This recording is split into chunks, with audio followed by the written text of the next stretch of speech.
Hi everyone, welcome back to my garden. Okay, so today's video is actually inspired by one of my garden friends who commented on one of my videos. It was actually one of the container videos. And at KS-IP5XN asks, Thriller, Spiller, and Filler. Could you talk a little bit more about that sometime? I don't mix varieties in my flower pots, mostly because I have made poor choices in the past. I would like to try again. Could you recommend some books or resources? So, thank you so much for commenting and for your question. Let's start with the first part of your question. Okay, so thriller, filler, and spiller. So this is the main part of most containers, and it said if you follow this recipe that you have an outstanding and amazing display. And in this one, you can see I use my blue point juniper as my thriller. It's the tallest plant in the pot, so it gives a thrill. And then you have the filler, which will be pots, flowers in the pots that's used to fill around the pot. And then you have spiller, those are the ones that are going to fall out the pot. So let's take a look at this pot that I have. You have the Japanese, the blue point juniper. That's the tallest one, and then all the other plants in the pot itself, like the super petunias, those are my fillers, and I'm also using them as spillers. So sometimes I do that in my pots. I double down because sometimes they will, like, if they're vistas, they're going to be spillers because they grow a lot. If they're not vistas, they will stay more compact. So I have some of the super petunias used as thrillers, I mean as spillers and fillers.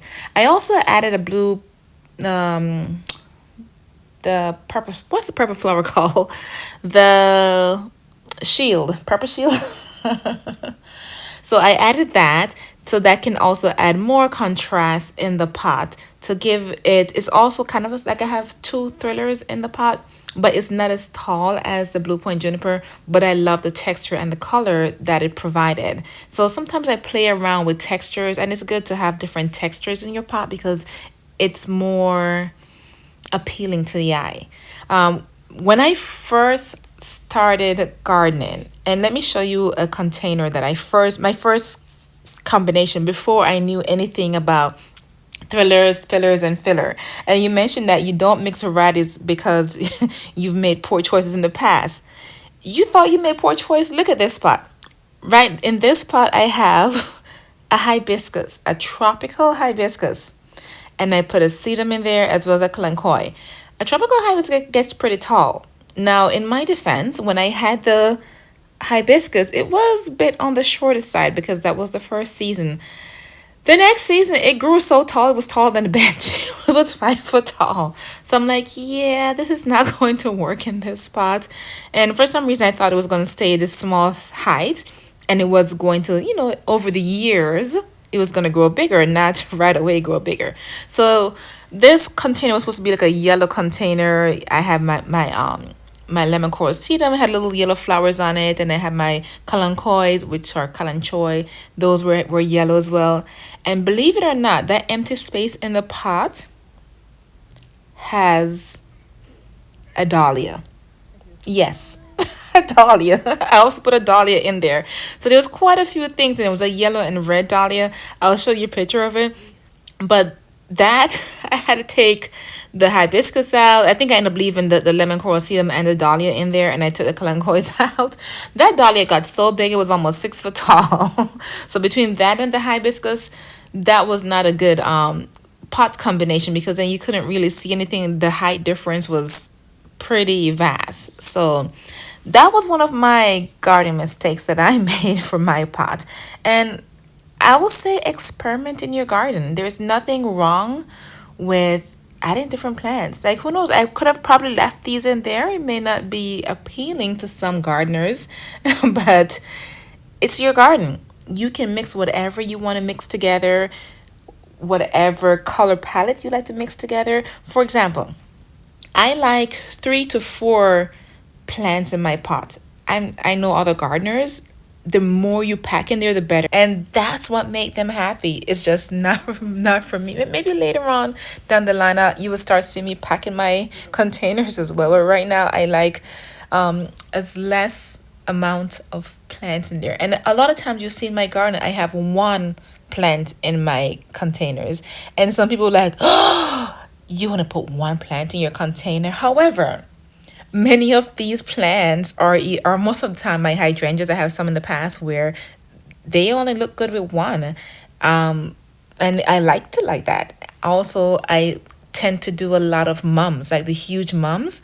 Those look good with one.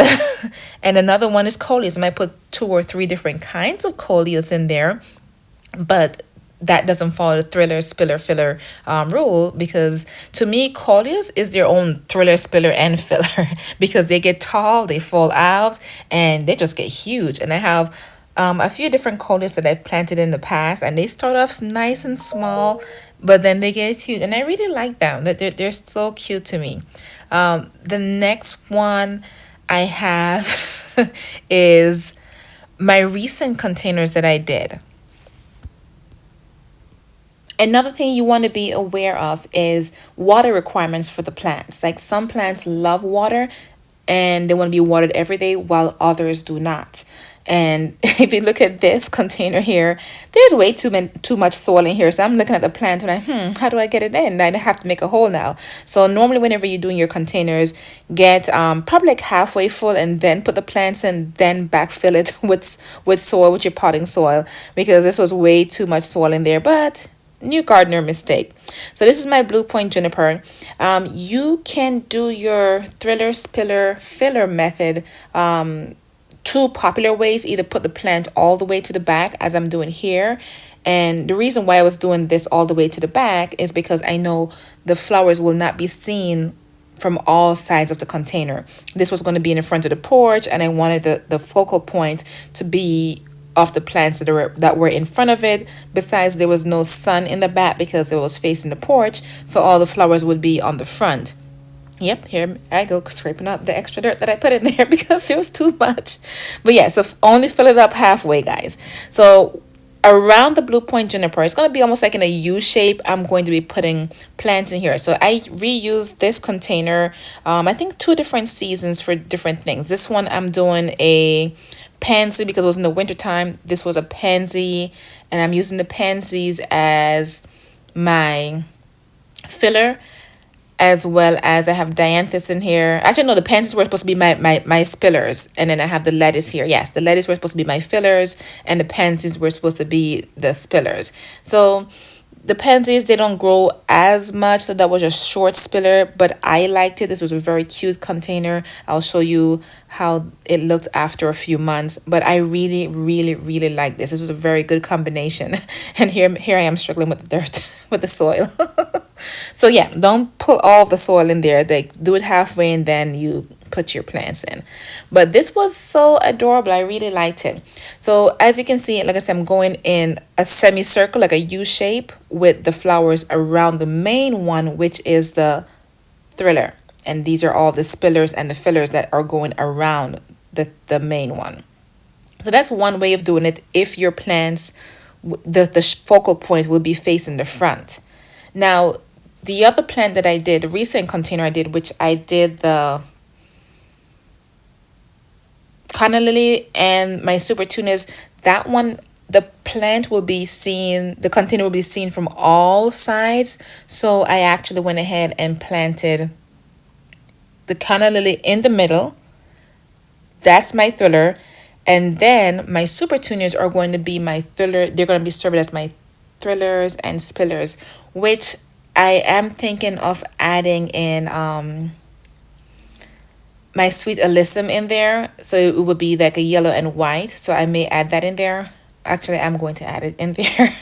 So my sweet alyssum plus the super tuners will serve as my fillers and spillers.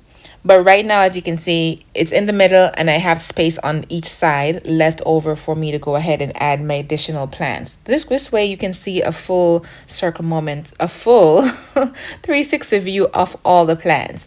Now I'll be sure to come back and give you an update on my 2 recent containers that I planted.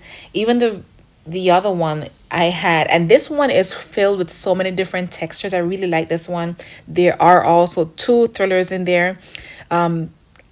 You don't really need 2 thrillers, but I'm extra and it's my garden. I can do, that's what I think will look cute to me. I like it. tend to lean towards two thrillers in my pot. Don't know where I got that from. I just decided to do that. To me, that look aesthetically pleasing to me. So, and it depends on what plant it is. Like, for example, the blue point juniper I was telling you about, I had the Persian shield in there as well as the dianthus. So those were two plants that were giving extra height to the pot. So, and I like the different contrasts of colors as well.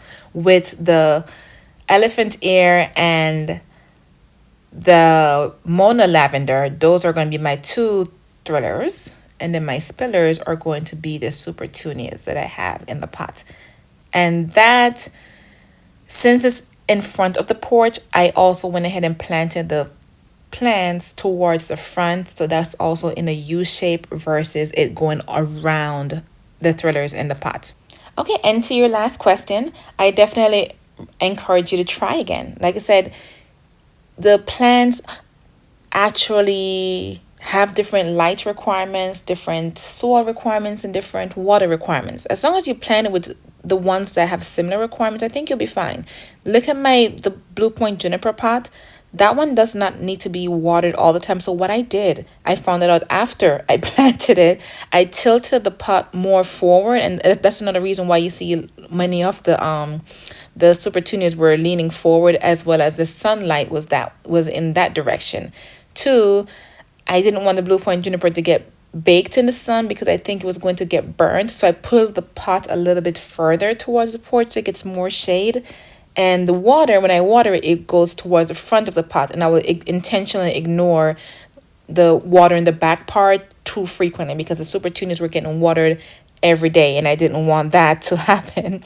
So that's one tip. Water requirements, light requirements, and even fertilization requirement. Just make sure the plants that you're putting in there are similar, or else you're going to have to amend it to your own needs. You asked, could you recommend some books or resources?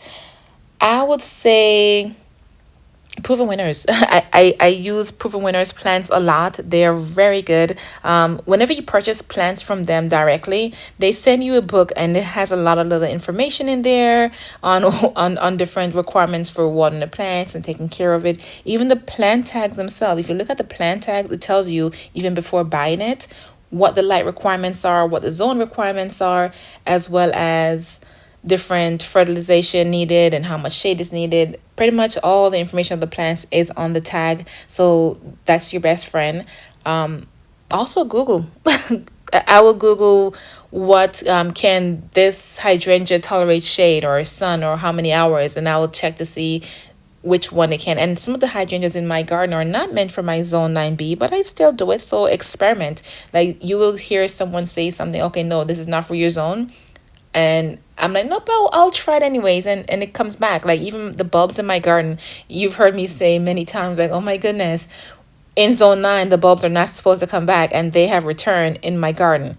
They may not all have returned. A few of them did, but those few three that came back are giving my heart lots of gardening joy. So that's good. And YouTube or any other social media that you use, whether it's Instagram, TikTok, or anything like that, or Facebook. But I watch videos a lot on different plants, and I would say Laura with Garden Answer, she's the OG gardener. What I used to do, I used to put a plant name and then comma her channel to get the information on that plant, because she's a wealth of knowledge on plants. Like, she had a garden store, so she has a lot of she had a nursery, so she had a lot of knowledge, and she's been around plants a long time, and she's been on YouTube a very long time. So she's one of my go-to persons. There's a lot of other YouTubers who are very knowledgeable, but she's one of my favorite, and she was one of the first person I actually found on YouTube. I was looking for information about hydrangea, and then I just went down the rabbit hole with that, and here I am with 20 million plants later. So yeah, so I would say definitely follow people that you can relate to, whether it's similar climates or even if it's not similar climates. I watch a lot of other YouTubers who garden who are not in my climate, because I just love to watch, and I love the beauty of the plants themselves. So keep at it. Like, try it. If it fails this year, try again. I failed my first time growing tulips. I failed, and I've continued and I haven't given up. So we shall see.